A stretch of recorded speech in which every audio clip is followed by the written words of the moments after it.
And worth mentioning, something that is important that I think to mention is just the fact that we all have things we're holding on to of how we might interact with people. And we might be holding back because we're afraid we're going to hurt someone or say the wrong thing. And I just really want to emphasize the importance of having other people that you can share that language with, that you can share the fears and concerns with, and really try to air that out and feel like it's okay to be imperfect. It's okay to mess up around people. And having affinity groups to dive into that work specifically can be really incredible. And you might consider inviting in someone else who does have more contact or who is a person of color willing to be present in that group to support people in that process. And of course, when I say inviting someone, we would acknowledge that that's labor and that it would be the best thing to offer that person, compensation for being there. It's my one little pontification moment. I want to spend just a few minutes inviting a few people to speak just briefly about anything that really came up for you, especially for what assumption you were working with. Unfortunately, we don't have enough time for a lot of deep storytelling right now, but I am curious if a few people will be willing to maybe name the assumption they're working with and how it shows up in their life and in their work. And once again, we can use the hand raise feature if you want to contribute.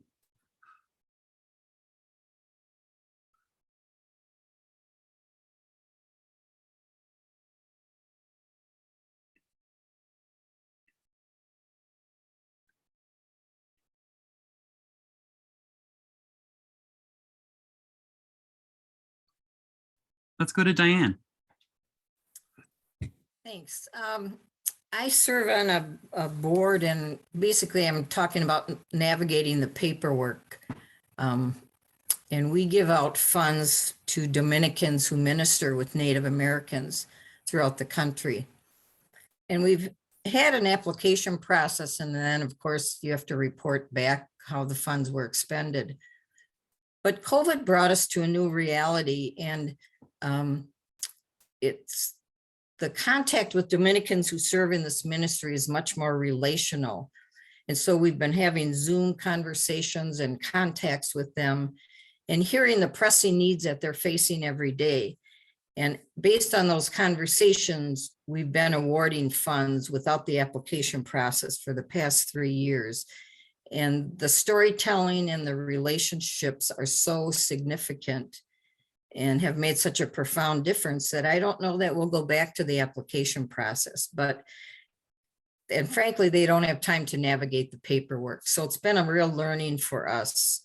And many of our congregations have grant funds and mission funds and have a very complicated paperwork process as well for us to review and maybe reconsider.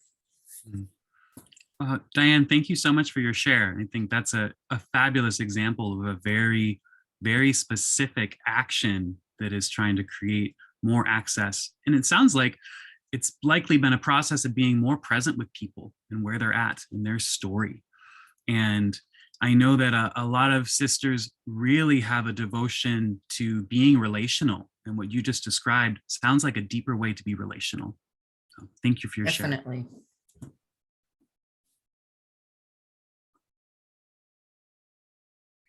Let's go to Pam.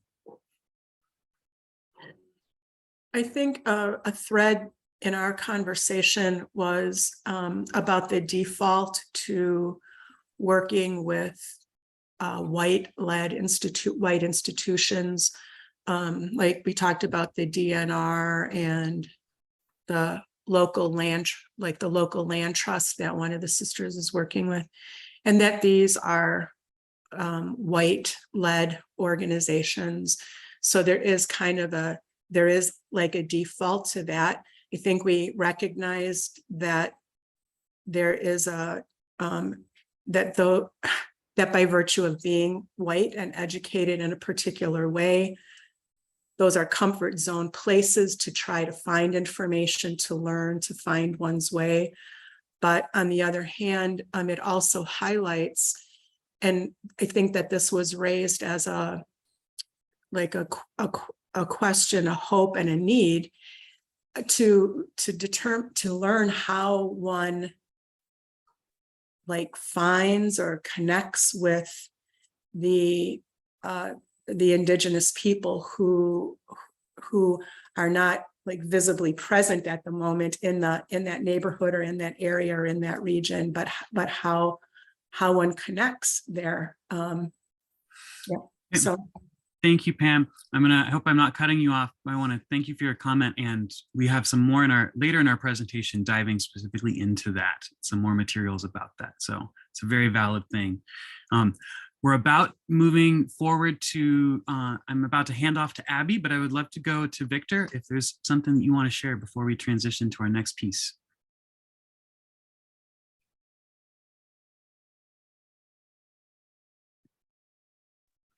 Can't hear you, you're muted. So hold on one sec, Victor. We're trying to unmute you. Mute. I'm sorry. We You're right. talked about tokenizing other cultures and sort of cherry picking some other cultural traditions and how that presents and how that can separate. But I just have a comment generally. We started off this particular breakout group with saying if people identified if they were BIPOC, we would set up a separate room. And this is one of my concerns. Building the relationships and airing out our concerns and our traumas and exploring the white fragility and how I, as a Black male, relax to that is something I need to do with white people. I don't always need to do that with other Black folks. There are a lot of forums and opportunities for us to sit around and have, you know, if you want to call it bitch sessions or whatever. And so when you said that, that made me feel separate, and that's why I chose not to do it. I really wanted to be in a group of white people to be able to share what I feel in terms of the interactions, particularly when we talk about sharing power. So that's just a general comment. And that to me felt like you were tokenizing me. So just a general comment about your structure.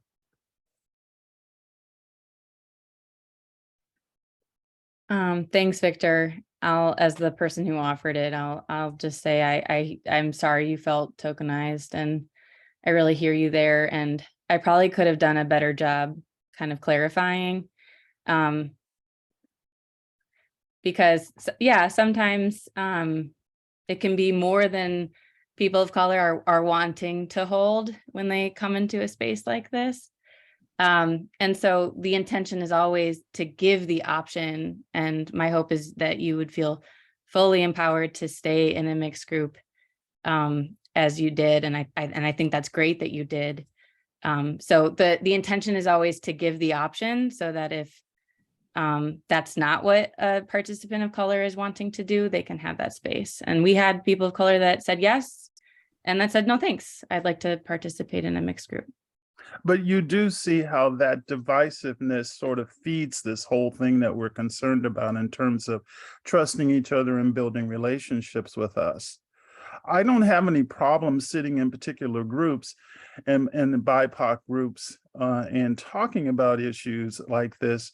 But in this particular forum, I think the thing that would be the goal and the reason why I attended was to get a handle on how white people feel. And I can share how I feel.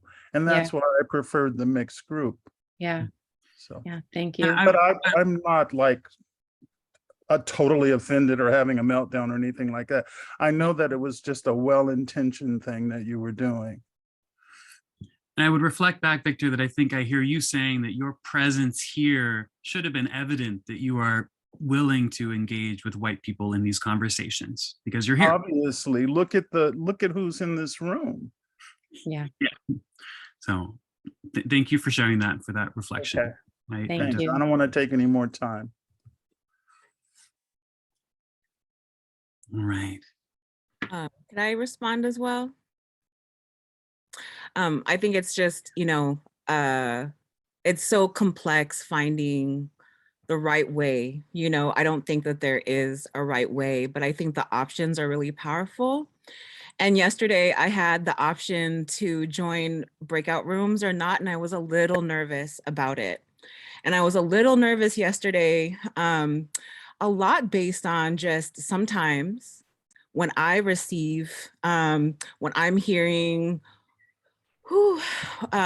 white processing, sometimes I get physical reactions in my body where so much emotion comes up and it's not always the right time, not necessarily the space, but sometimes it's the right time. And so I know for myself, I really appreciate the options. And today I just wanted to say, Victor, that I was like, let's offer the option. I supported the idea because for me, and for a lot of folks of color that I know, having the option is good because we're not always in the place, you know? I'm really grateful that you made your choice and did what was right for you today. And also, sometimes I know that there's a lot of people out there, including myself, that, some days I'm fully in it and I'm in my own spiritual, emotional, and mental place where I can, and sometimes I can't. So I just wanted to say that and name that. And I hope that was received well. It was received well by me. And I don't want to come across as criticizing. I'm just wanting to come across just sort of based on the comments that were going on in my group, this idea of there's a spaces that Black BIPOC folks need to process their issues. I get it. But in this particular form, and what was really important for me was to be able to process that in a mixed group setting. Cool, thank you so much. I'm really gonna fold that into our future work and, and how we communicate and how we're informed of the spectrum of ways that people feel. So thank you. I actually really deeply appreciate your feedback, Victor. I want to invite everyone to take a deep breath. Just find where your feet are on the floor, where your body is seated, and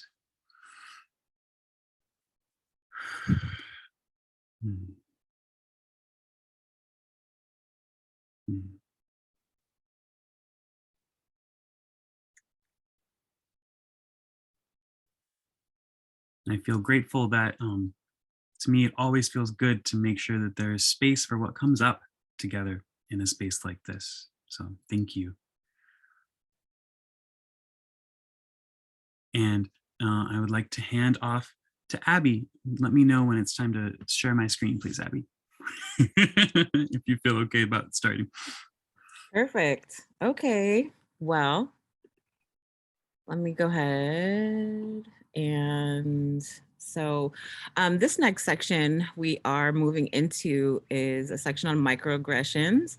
And my understanding is for the majority of you who have gone through these trainings before, you all have discussed microaggressions and the different types of microaggressions. We're just going to do a brief recap because the truth is that microaggressions really fold into our common assumptions. Included in microaggressions is the idea of implicit bias, which we'll talk about in a minute. And it's part of preparing to work with BIPOC community and just a spectrum of people. As human beings, we aren't just like people of color, we're not just racialized. There are many intersections to who we actually are.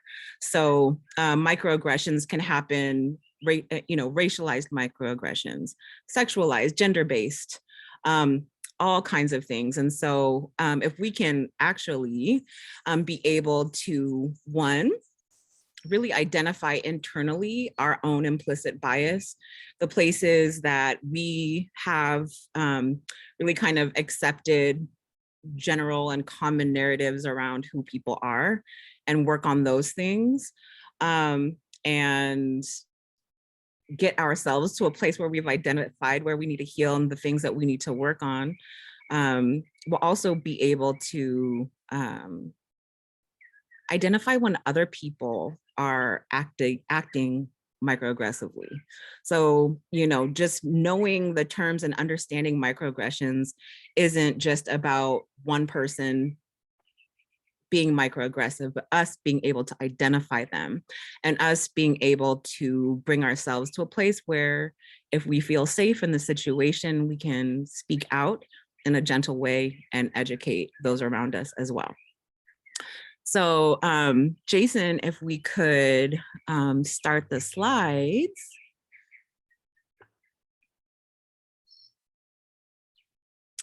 Here we have the definition of microaggressions. Right now, we're going to talk about racialized microaggressions and really focus in on that.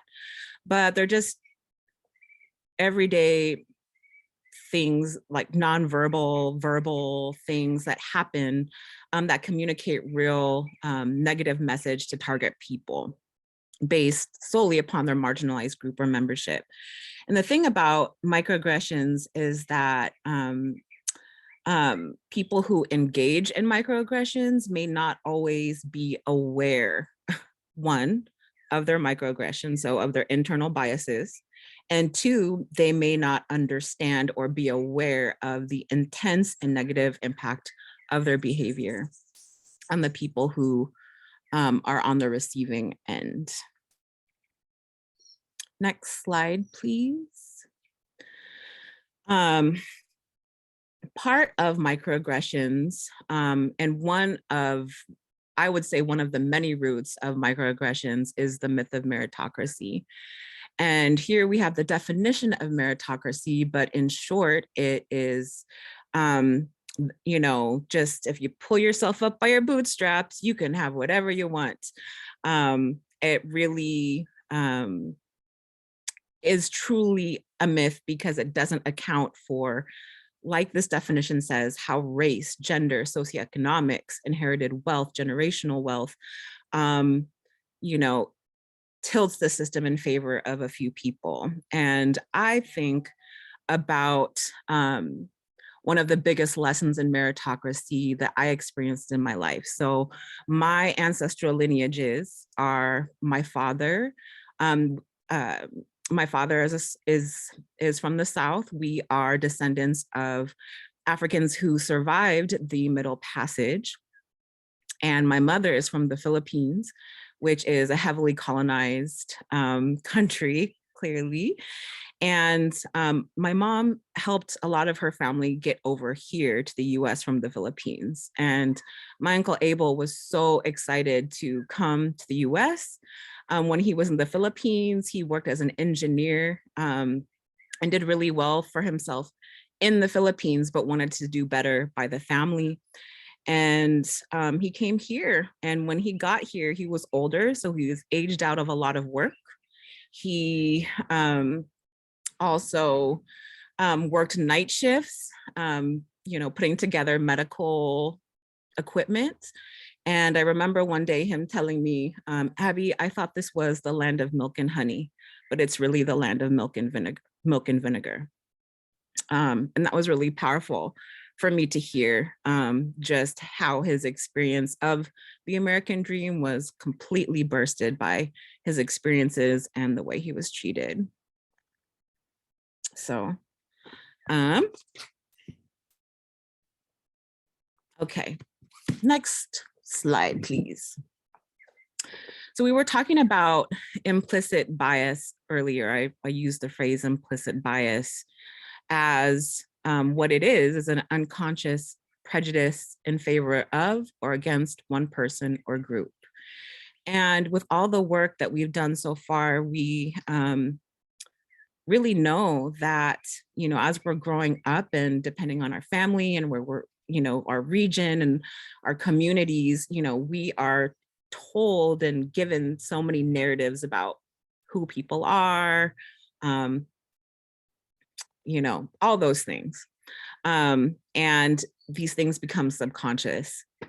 And so sometimes we subconsciously or sometimes consciously favor other people over, favor people based on our assumptions of who they are. One example is being more receptive to a familiar sounding name than those from other cultural groups. Implicit bias doesn't mean that we aren't, that being inclusive isn't one of our values.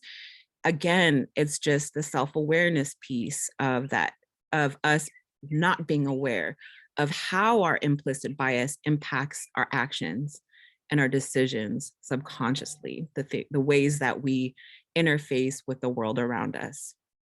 In particular, if we haven't had that much experience with people of other cultures, if we haven't had the opportunity to be in very diverse spaces, that could feel overwhelming. And, you know, there's like there may be discomfort around the lack of familiarity. Explicit bias is when a person's microaggressions are intentional and they're choosing to behave this way, and that they, yeah, so they know. Next slide, please. So there are types of microaggressions that come out in a few different ways. They are, for me, I've always had an issue with the word micro, because when I've been on the receiving end of microaggressions, they've always felt very huge. They have always given me emotional labor and things to work through. They are all equally harmful, but they come in different forms. And if we can just move to the next slide.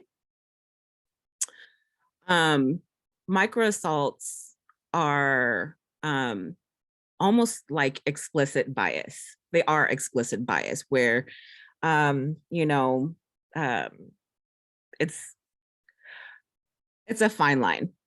The person might believe that other people are not noticing their actions, or they don't care. So referring to people as colored or you people, serving a white person before a person of color, or telling racist jokes, and ending with "I was just joking."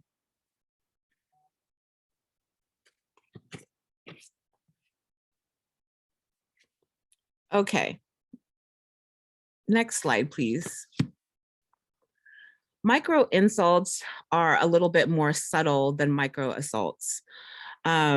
They are meant to be a compliment, but they end up being really harmful. So, you know, just telling someone that they speak English well, or again, just asserting that their assumption or one's assumption of someone is, you know, they're surprised that a person is talented or intelligent or articulate. So they are discriminatory messages that are a little bit less obvious, but very harmful. And they're in line, you know, all of these microaggressions and all types of microaggressions are a form of gaslighting, where sometimes things can be so subtle that the person receiving the micro, you know, on the receiving end tends to question themselves and to question if it really happened or not. And that can be part of the emotional labor that happens when someone receives. Next slide.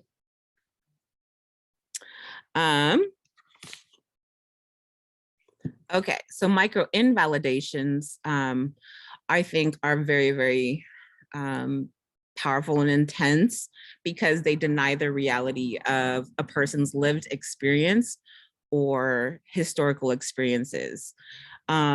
Example, a person telling a Black person that they're colorblind or that racism doesn't exist. Those things tend to invalidate people's realities and are very, very harmful. Yes. Okay, next slide, please. We're moving through these quickly.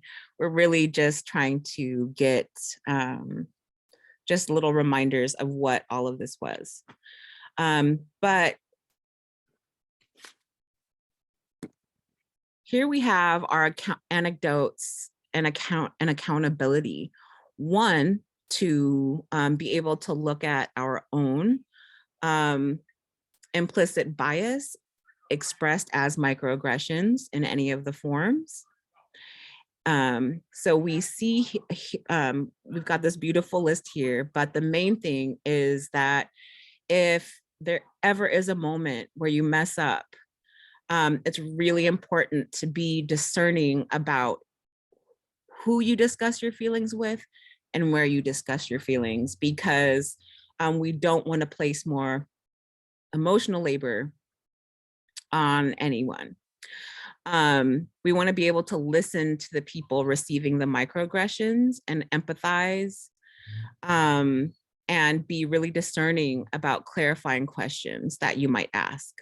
We don't want to assume that we know the needs, experiences, or feelings of others, and this might be a place where you ask discerning questions. And although it might feel intense to, I guess, basically do your best to not be defensive. It's sometimes intense to receive feedback, but we really don't want to dismiss anyone's feelings or the impact of the situation. And there is a quote called intent versus impact, where we, we may intend to say one thing, but the impact lands a different way. We really want to be able to take responsibility for our underlying biases and commit to taking steps to becoming more educated and understanding. And that's why we're all here today. So I guess the last of it is creating what is called a brave space versus a safe space. And that is where we are really looking to expand our ability to hold challenges, difficult conversations, and be solution oriented. And lastly, admit the things you just may not know. So if we can come off screen. Sorry, I went through that so fast. I wanted to talk a little bit about, I wanted to give us the ability to have a little conversation about transgressions. And so we've identified the different kinds of transgressions that there are. And I know all of you are doing the work internally to really kind of clear out and be able to see your own biases. I want to know what it looks like when we have any of you ever talked to someone about a microaggression that they engaged in? And what was that conversation like? What does it feel like to, I mean, we know we've been looking at ourselves, but what does it look like to bring it forward to someone else and to address a microaggression that we witnessed? Have any of you been in that situation before? Do you have fears around it? I'd love to talk about what that looks like.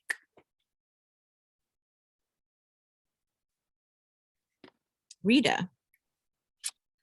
Well, I don't see myself as very confrontational. I usually use humor as my best defense. But I was in a conversation with 3 people just sitting casually, and one of the persons, and she is she's a person with a good bit of power, and she's very intelligent. So I wasn't feeling superior to her, but when she was describing someone who had made a presentation, and she said, and really she was so good, she was very articulate, but she was Black.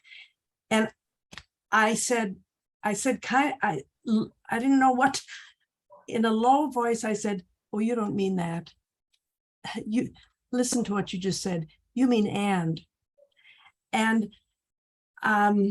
the person next to me, who was my peer, looked at me and knew what I was saying. And in fact, she said, did you hear what she said? And there was no response. But to her credit, she did not punish me, in the rest of the conversation. She didn't exclude me or give me the stink eye or anything like that. But it was, for me, it was kind of a scary experience to say to someone who was my elder and better, you don't mean that. I think you bring up a really powerful point of speaking up. There's a lot of fear that a lot of us hold around speaking up and having these challenging conversations, especially in these moments. So I applaud you for it. And it gets better, especially when you receive a reaction that was gentler than you anticipated. So, Phyllis.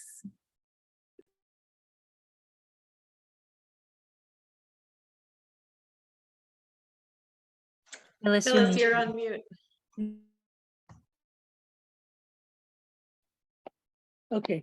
I experienced some ageism, which as I get older and older, I'm going to get more of, I assume. But I was in a meeting with someone and she said, oh, at your age, you shouldn't be expected to do this or that or understand this or that. And I do tend to be a little confrontational. I said, really? Why do you say that? Why do you say? She said, well, you're in your 80s and you just can't be expected to understand what's going on in the world today. And so we had a conversation, and she still was convinced that anyone who's in their 80s couldn't possibly be expected to understand some of the problems we were dealing with. And so it was an unresolved thing. We have now more of a fragile relationship than we had before. But this is not somebody that I see really often, so I'm at peace with it. I think that's a powerful example of the intersectionality of microaggressions. They happen at all points, from ageism, which goes all directions, all of it. So, Peggy. So I was at a visit with my GP, and my GP has two nurses, one who's white and one who's black. And on that particular day, it was the black nurse that was in on the visit.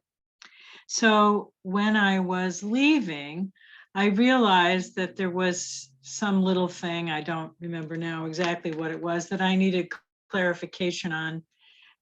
So on my way out, I went to the doorway where the two nurses sit in their office, and looking at Cheryl, the black nurse who had been with me, I asked the question, do I need to send this form, or whatever the question was? And immediately the white nurse answered, and the black nurse just let her do that and didn't, well, I should say, did not say anything. And it just, I found that really surprising and offensive. I said nothing. As I said, I was on my way out, but it bothered me. And a month later, I was back in my GP's office, and Cheryl was once again my nurse. So while she was taking my blood pressure, etc., I asked her if the day that Cindy answered, when the question had been directed at her, was that offensive to her, because I told her, honestly, I was surprised, taken aback, and offended. And she didn't, what she said was she didn't recall it offhand. And that was Cindy's personality, that she often steps in to help. And she was pretty sure that Cindy intended to be helpful. I walked away still uncomfortable because it was a very basic question I was asking. And I'm quite sure that Cheryl knew the answer to the question I was asking. But in that moment, what she told me was she didn't even recall it. She sort of shrugged her shoulders and, in my view, defended the white nurse. I know that sometimes folks of color become so used to these experiences, the treatment, that it becomes a defense mechanism or a safety shape to literally compartmentalize those things that happen. And, I think that is also, potentially part of what happened there. But I'd love for each of you to, if you can, take time to really think about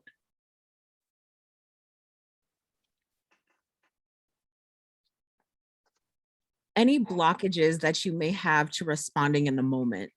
Because I know that in daily life, and even with, in the land transitions and all the, the full spectrum of experiences, but we're here for land transitions, that you're not going to just, you may be working with other people that may be engaging in these behaviors.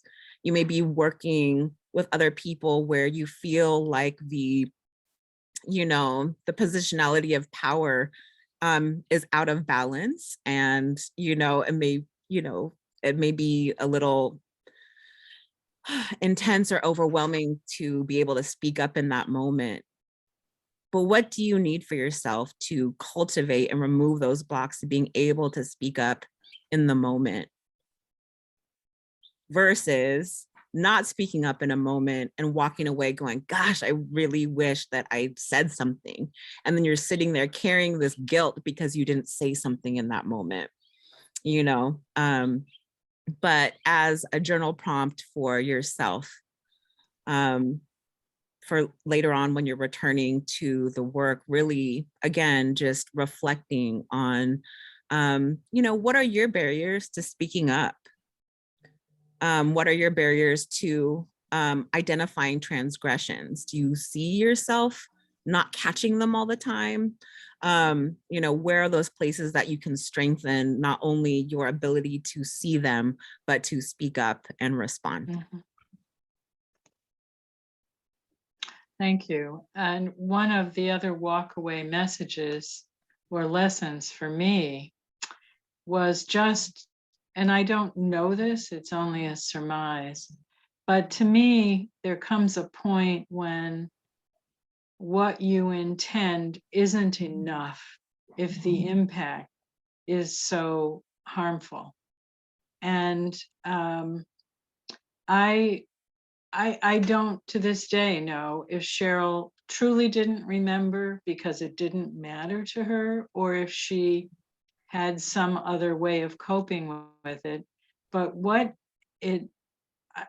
I took away from my second conversation with Cheryl that second day is that it must be exhausting to have to constantly deal with all of that and build a filter in order to keep working with a person whose in good intentions you're trying to trust. Well, I think it's a blessing to be able to see that. It's a blessing to be able to see that. And I want to thank you for sharing your story and your experiences. And we're going to move into a little break, because we are, after our break, we're going to jump in with Cass and talk about preparing to work with BIPOC community. Again, just an invitation to explore your own barriers to speaking up. And Thank you. yeah, thank you so much for your time. I'm going to pass it over to Jason. Thank you, Abby.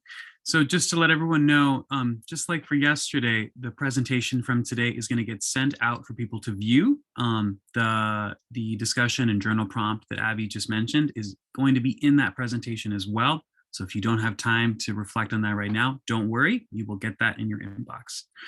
We have just enough time to take like a mini bio break, like a 3-minute thing. So right now is your chance to, at a pace that feels healthy and good for your body, to move over to that bathroom if you need to. If not, I would say just hang out with us.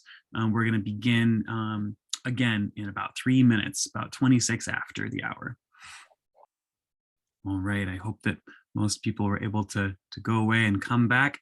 I'm going to hand over to Cass, who's going to take us into our next piece.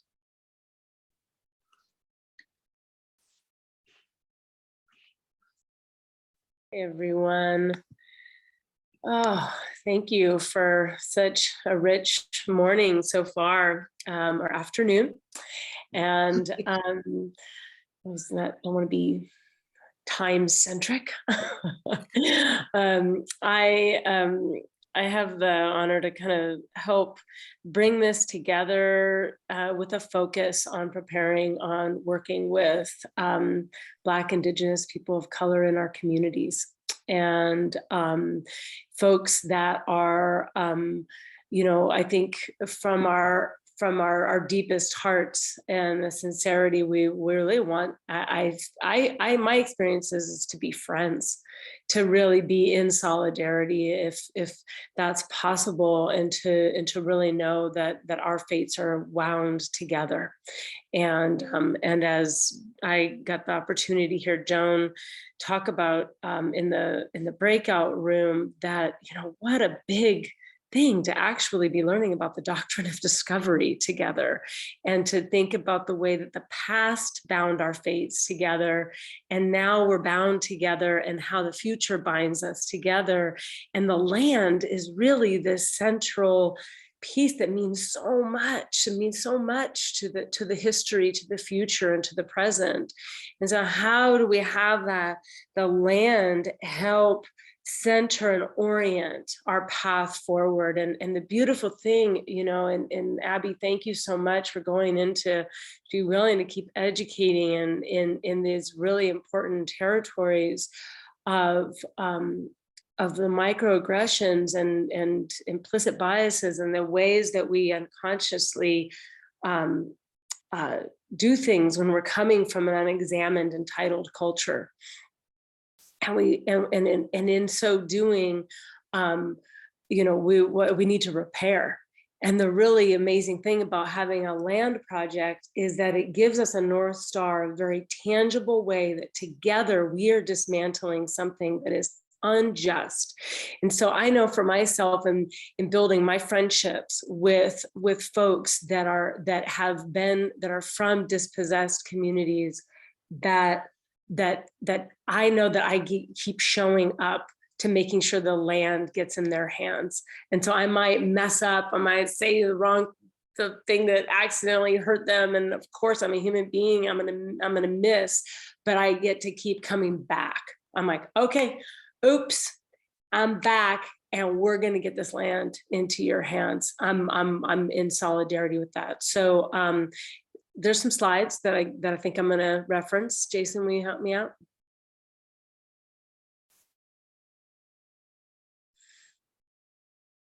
So going back to Redberg, and when he said, I think it's up to the person, the non-Indigenous person, to ask the right questions, and to also give space to the Native person.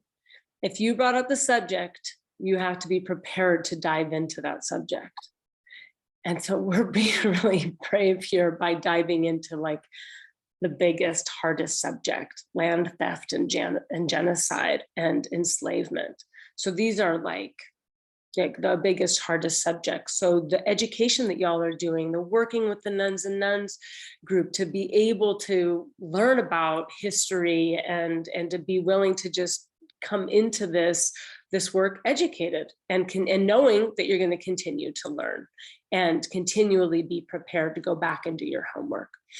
So first, we're going to talk about preparation and working internally like you already are doing this. And like I said, the North Star is that we're in a solidarity approach to bringing justice to history and to working together to transition land.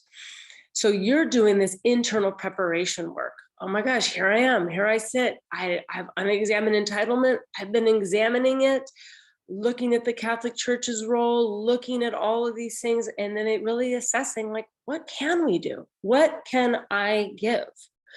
And then also, what needs do you have? Like in Redbird's example with Heron Shadow, what needs do you have in order to potentially give land or some other form of working with access? And always, what kinds of control are you willing to relinquish? And this happens on so many different levels of personal, interpersonal, institutional, just continuing to examine where we might be holding on to control and our work of relinquishment.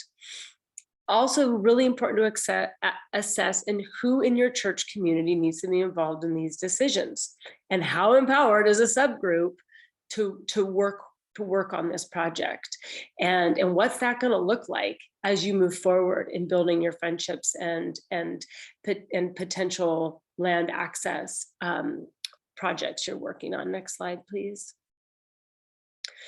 So working in, again, we're in preparation mode. What types of need might you have internally?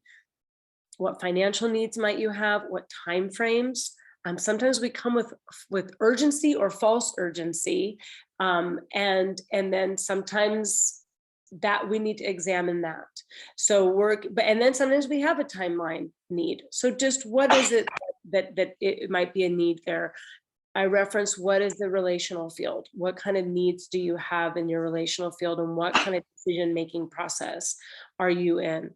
What kind of, I've heard through some conversations that potentially there's an ongoing need for housing or for use of the land in a way you might be able to exchange, to pass on the title, but you still need a life estate to live there or to continue doing something with the land for a period of time. Is there a physical need that you have? So really just doing a lot of examination of your needs beforehand. Next slide, please. And in our preparation, we're putting support structures in place. We know, like certainly from the body of work we've been doing over the last couple of days, there's going to be tensions and discomfort. And so working to make sure you have the appropriate container to hold what's coming up so that you're reducing harm in your community relationships. And you know, it's really interesting, the consent and cohort conversation we had earlier today. And we also know it's true that it's important to find those places. Sometimes we need to turn to other folks that are also white to process the feelings that are coming up and get some other perspectives in the intention of harm reduction. And then if we're blessed, we also have other folks, like the folks that are in this room, who are showing up and saying, I know we need to work with white folks. I'm here working with white folks. So with consent, you know, I've asked my friends, what is it, you know, can I talk to you about this? Can you help me out with this? And making sure that there's consent in this space. Next slide. One idea that we came up with in working with this is actually, I think a Jason idea, was to write an internal draft of what you feel like you can offer, along with the challenges that you perceive in making that offer. And kind of like those time capsule letters, like go ahead and write that towards the beginning of your process. And that way, if along the way, as you feel like maybe something needs to change or something's coming up that we know is unknown and might be tense, you can go back and look at your original intentions and see if what assumptions and biases might be slowing you down or causing you to change your terms or set up those hoops that people need to jump through. So coming back in a sense to your original prayer of what this land transition and what this community building that you're doing is going to result in, and always checking yourself.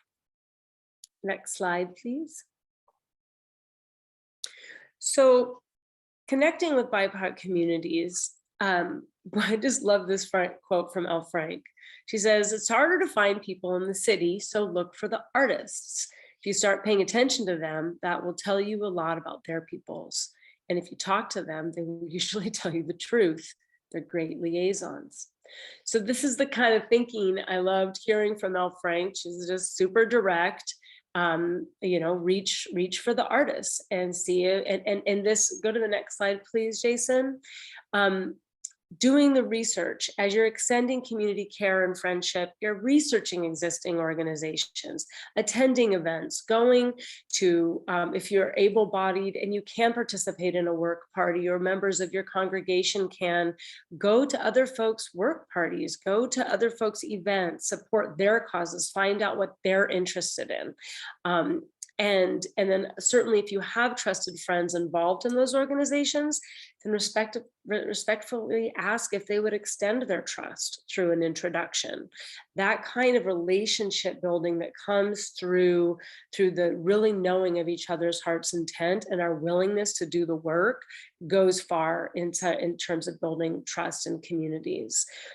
And I do want to just stay with the piece of trust for a moment, because I know for myself in my relations, it's not always a clear shot. I've sometimes asked for too much and it felt like a breach of trust. And I've had my friends say, please don't ask me for that. That's not what I'm here for. And then I've had other friends, I've leaned into them. I say, could you please put in a good word for me? I really, really want to reach through to this person and include them in this land gathering. And I've had them say, yep, I'm going to stand up for Cassandra and make sure that they respond to you. So I've had that ask go in different directions, where the trust I've built in relations, and they know that I continually examine, am I being extractive here? Am I asking for something that's too much? What is my reciprocity in actually showing up? They know I'm asking for that, asking myself that. So, and just how I'm showing up. So sometimes they pass through that trust, and that makes a huge difference if in terms of already trusted relationships. Next slide. So respecting people's time and energy. And we've talked about that. Sometimes it's tricky sometimes with really wanting to not have transactional relationships, and also really respecting people's time and energy. So for instance, for these interviews we had with these folks, of course, we gave them a stipend, a generous stipend to spend that time with us. We were working on a project. We are going to share compensation with them. There's times when I show up inside of my relationships with Redbird and Elle Frank, and most of the time I'm not exchanging financially. However, I am tracking how I can support them. I know what their favorite tea to drink is. I know what their favorite honey is. I'm tracking what it is that is like would be a meaningful exchange to them. And something that I'm learning slowly but surely in working with Indigenous communities is that gifting and reciprocal exchange is part of understanding this intercultural work that we're doing, and knowing when is appropriate to gift and what is appropriate to gift. And sometimes you don't know, and it's okay to ask. My Indigenous elders tell me it's okay to just ask, is it appropriate for me to gift you in this circumstance? And if so, what kinds of gifts would speak a language that would actually be reciprocal and that would be meaningful to you? So I think that this sensitivity to the relationship, to gifting, and also showing up in support, like what is it that you need that I can also, that I have something to offer that might be leading to this larger land building conversation. But in the meanwhile, we're building a relationship of reciprocity. Next slide. Intercultural relationship building. And it's profound, the kind of the kind of cultural bridge that y'all are seeking. L. Frank's words, there's something that happens when people who care think about the lack of care. So your willingness to work on some of the big, I truly have so much respect for like this, the work that's at play here in this land justice project, and with regards to the sisters religious being willing to do the recognition of the dominant culture that you're coming from and its the historical impact. So you're continually recognizing, we're all continually recognizing that we've been seeing and swimming in a sea, and it's hard to actually see the water that we're swimming in. We put our head above water, we're like, oh my gosh, I have been not seeing the level of entitlement that me personally and my organization or my religion or my family or what, all these different dimensions that I have inherited and that I am feeling accountable to helping to shift by doing this work.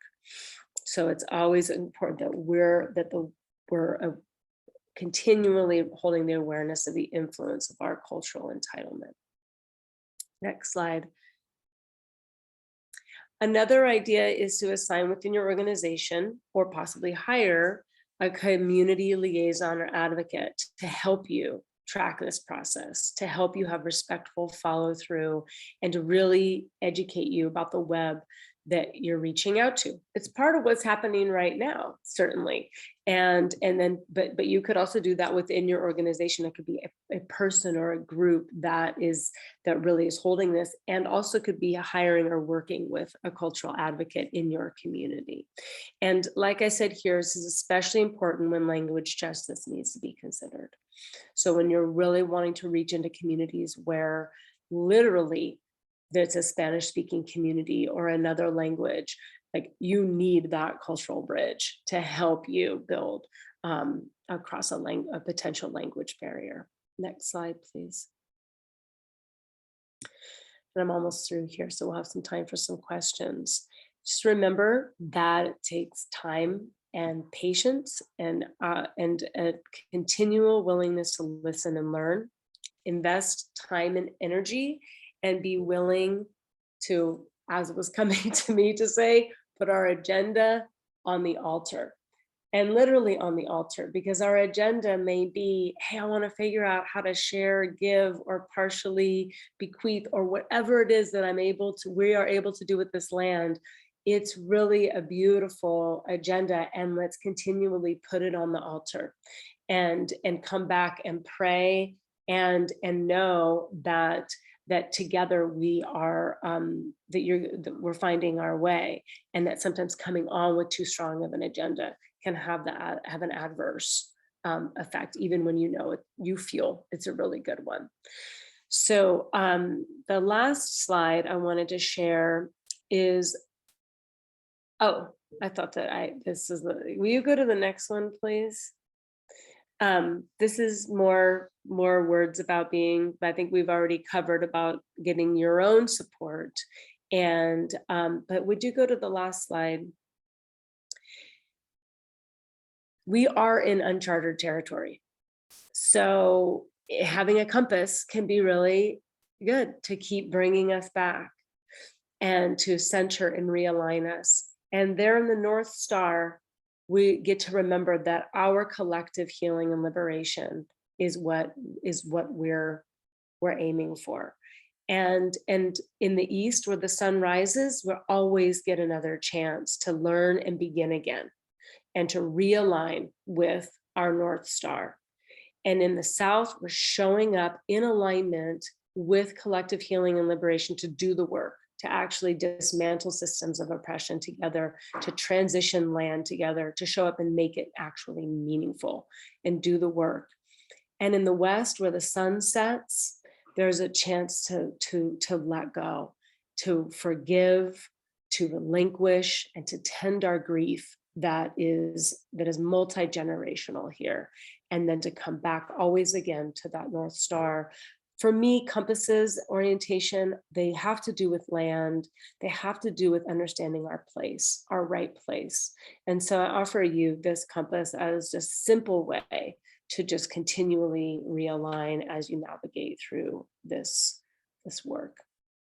And now we're going to transition into an opportunity to hear from some of you in what's happening for you. I'm sorry, I haven't had a chance to, okay, there isn't anything in the chat I don't think I need to pay attention to, but I'd really love to hear from some of you that are in this process already, and maybe can share something about what you're learning, the questions that are coming up, like help ground this in for the rest of us, and in what's up for you. How is this material speaking to you? What are you learning that will help you in your on the ground relationships?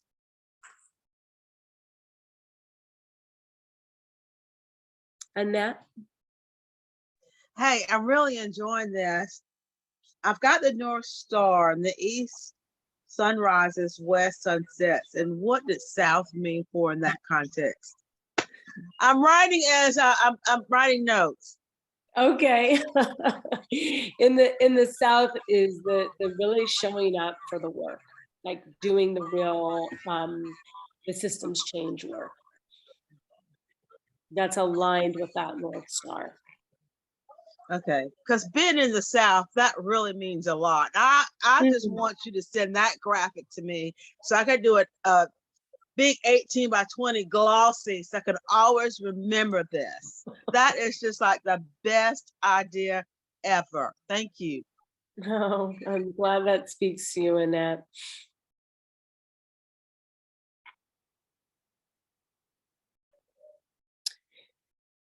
Who oh, you want me to keep talking? Well, if I didn't see any more questions, I thought that would be really helpful to hear from you, any stories of what went well, didn't go well in land transitions that we could learn from. But if there's particular sisters who have questions about, I don't want to, that's why I didn't. Yeah. Before we go to something else, I would like to just give a little open space so people can marinate with the stuff that was presented, and especially reflect on if you have maybe what a challenge is. If you're not sure how to respond to all of the stuff that was just presented, what you identify as a challenge for moving forward to actually bridge connections with BIPOC communities in intentional ways.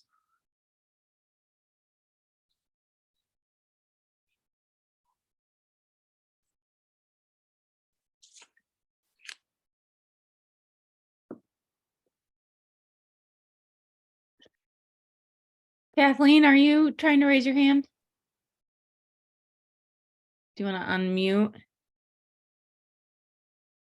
In terms of a challenge, I'm just thinking that we need to obviously enter into a mutual relationship with the people that we want to associate with in terms of our decision making about our land. But it's hard. I guess the challenge is, how is that a mutual relationship when we're the ones with the land? And in the end, I mean, like it or not, we'll be the decision makers when push comes to shove. I mean, hopefully it will become so obvious as we work together and move together that the decision will be obvious, and, you know, it won't be our decision. But I just think that's the challenge of how it really is a mutual relationship when one partner in the relationship has the goods, so to speak. Mm-hmm. Yeah, I appreciate you saying that. And I'm remembering something that Elle Frank said when she said that there's a degree of needing to divorce yourself as an individual from some of the systemic pieces that you may not have control over, because you, Kathleen, may have a desire for something, but you may not, but you may know it's going to be a longer road to have your congregation come, or the decision makers within that body to come into that place. And so you might stand in shoulder to shoulder with the folks in the community that you're making relations with, knowing, gosh, there is something we need to figure out together, and I need your help, because I don't, it isn't for us just to do this, because then that's more of the same. But I really hear you, and I think that there's a need for some creative solutions. And I have wondered in the course of the last couple of days if there's some form of amongst you all, if there would be some sort of advisory council, or some way that you could form a something in which it's happening here locally where I live in Sonoma County, where they're really trying to reach Latinx Indigenous farm workers. But the bridge between the county and the farm workers is so huge culturally that they can't even can't even reach to study to understand their needs without they finally got to the place where they're forming a land advisory council. And they're hiring folks who work inside of the Latinx farm worker community to be on their advisory council. And so they're saying, we understand this is going to take your time and your energy. We need your advice to even know how to do this work. So we're going to form an advisory council. And that's something that I'm curious if something like that might be an interesting way to proceed, either on a place-based sense or on a collective, since you all have the power of collective action in the way you're learning together right now. But I really appreciate that conundrum and you bringing that, Kathleen. And I see Beatrice and Victor also with their hands raised. Beatrice? Yeah, another conundrum really is, how do you, we're trying to make contact with a leader of the indigenous community that was originally on our land. And that initial contact has been very difficult to establish, but we're persistent. We're going to keep trying. But my concern is, when we do make the contact and are able to actually meet together, how do we begin to build a relationship with one another without raising hopes about return of land? Because I don't know where my religious community is going to go with that. I mean, I have my own hopes and dreams about it, and I'm hoping that we will go in a certain direction. But I don't know whether the community will decide to do that or not, because there are some other very attractive options.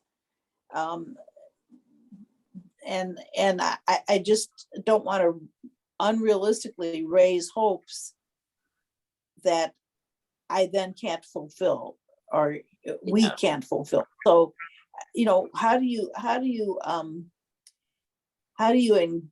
engage folks without raising expectations about the land too soon? Yeah, I think that's really important. And I would love to talk about that, but also acknowledge that in different places, the Native community is organized or not organized in various ways. And as Al Frank said, there's a lot of confusion in some places. Some places you also have federally recognized tribes that have a whole, a very large organizational body.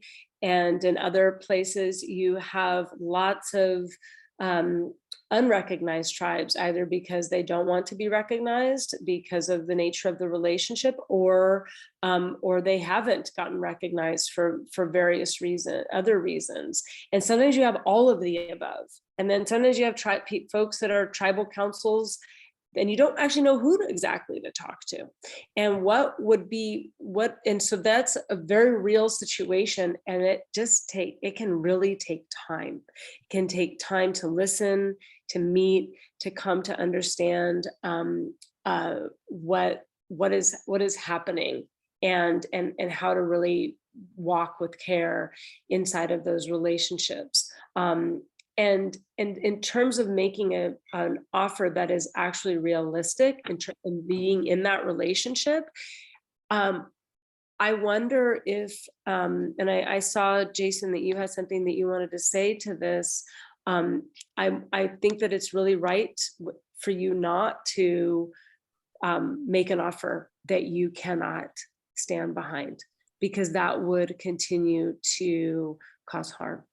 And so I wonder if the offer could be to come and speak, or to come to, to come to a discussion or a dialogue or an exploration, or something that is achievable, but that shows that you're seeking to build relationship and also really respect them, and what would they need in order to just take a next step. And Jason, I'm curious if you would like to add into that. Yeah, I just wanted to add that, one of the biggest things, a common thread shared from Lyell, Redbird, and L. Frank, is that this really common experience of BIPOC folks who are seeking land, receiving inauthentic offers, or receiving offers that change over time, or receiving offers that are completely false to begin with. L. Frank has shared a story of the county officials in Southern California saying to a tribe, "This is your land." And L. Frank responding, "Do you mean we get to live here? Do you mean we get to care for this land? What are you implying by that?" And the response was, "Oh, no, of course not. This is just your land. We're just acknowledging that this is your land, that this ancestrally was your land."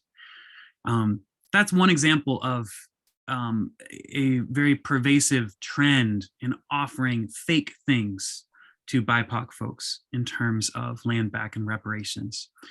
And one of the hopeful things about the information on the slides that Cassandra went through is a lot of those about the preparation is you trying to really come to terms with yourself or your organization or your spiritual group of what the offer actually is. And even at this moment, even if it's not very much, it needs to be a genuine offer. It needs to be something that you can actually put out there. If you're not sure about it, if you still have some dissonance among the people who would be making that decision, or you're an affinity group within an organization and there's a higher power making those decisions, those things need to be sorted out before you make an offer, because it is such a high level hurtful thing to put an offer out there and then take it back, or put an offer out there that does not follow through. And I can only imagine what happens in the body of a Black, brown, or Indigenous person when an offer is put out there and it's inauthentic.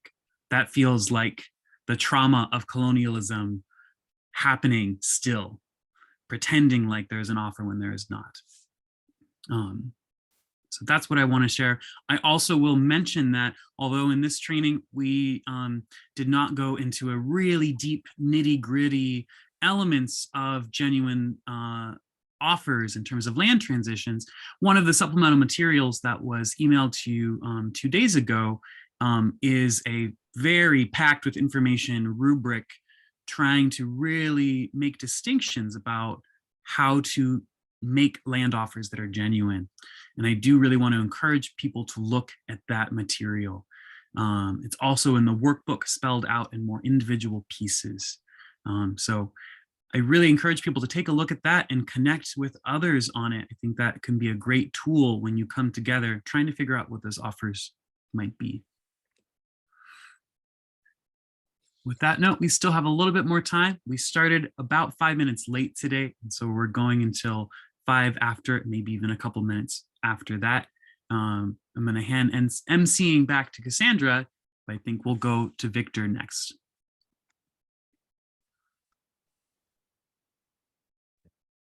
It's so much to take in. I agree with your assessment, Jason. To make an offer, it would seem performative and disingenuous and would breed more distrust. Our particular church is taking a kind of a different path, and I'm fortunate that I'm able to lead some of that. We have to have, or we've started with a big education component, because there's sort of an affinity group that understands that the church needs to eventually decide what we're going to do with the 150-year-old properties that we have. So we started out with a sort of a review book. I call it The Burning. There's a book that we read, and we presented that to the congregation. We've talked more like sharing power. Are you open to sharing power with the BIPOC community? We got a foundational grant to start off, and so one of the projects that we have is we're building a center for spirituality, arts, and activism, and how that intersects. But we're not necessarily saying up front that we're giving anyone any land. We're just trying to figure out what our legacy will be, and it becomes, how do we become more valuable to the community? We also last Saturday did a World Cafe style.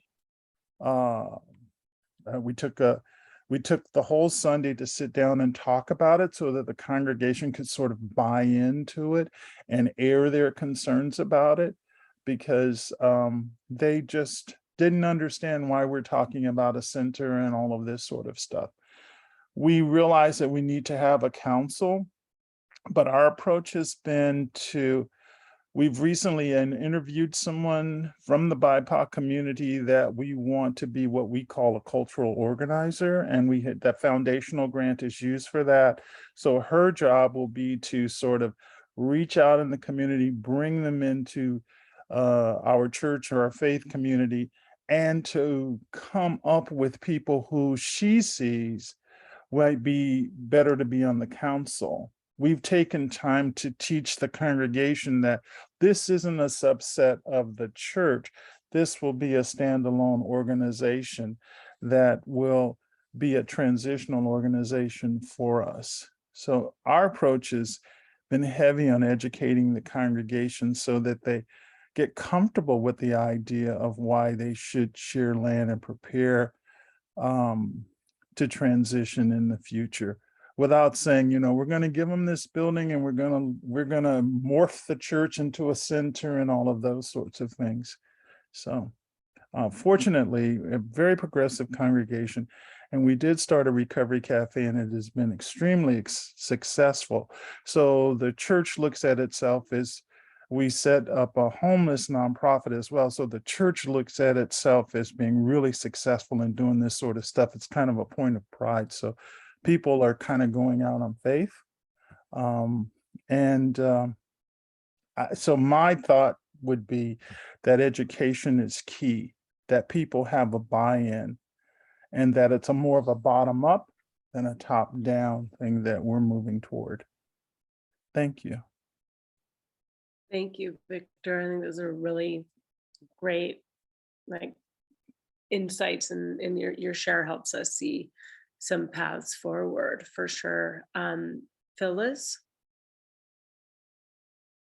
you're muted, and you'll be our last share, so we need to yeah. My question is for Abby or anybody else who can answer it. Putting our agenda on the altar, I'm fascinated with the concept, but I don't really know how it would look in actual purpose, in actual working it out. Yeah, and Abby, you can respond if you want, but Abby didn't put that up there. I actually use that as a turn of phrase around relinquishing control, and coming with that sense of agenda, and but being willing to relinquish that, and as a way of thinking about it is putting it on the altar. So yeah. We need to bring today to a close. And Sarah, you had made a comment that I wanted to suggest is maybe a closing thought. And I also kind of would love to know if the Sarah and Brittany, if there are things that you would like to say in closing as well. I know I feel truly honored to be on this journey with you all, and a lot of respect and admiration for the work that you're doing. And I look forward to continuing to work with you, and believe that Abby and Jason feel the same way. So there's a lot of gratitude coming from the Center for Ethical Land Transition to get to be part of your journey. I will piggyback on that before Sarah, Brittany step in, just to say thank you. And also a reminder that the recordings will be available. And I really want to suggest that people watch these again, go into the workbook and take a look at the things we didn't have time to cover while we were here. And really plan your next conversations. Spend the time thinking about those challenges, thinking about the types of conversations you need to have with peers, because that seems like a great place to start. So thank you all very much.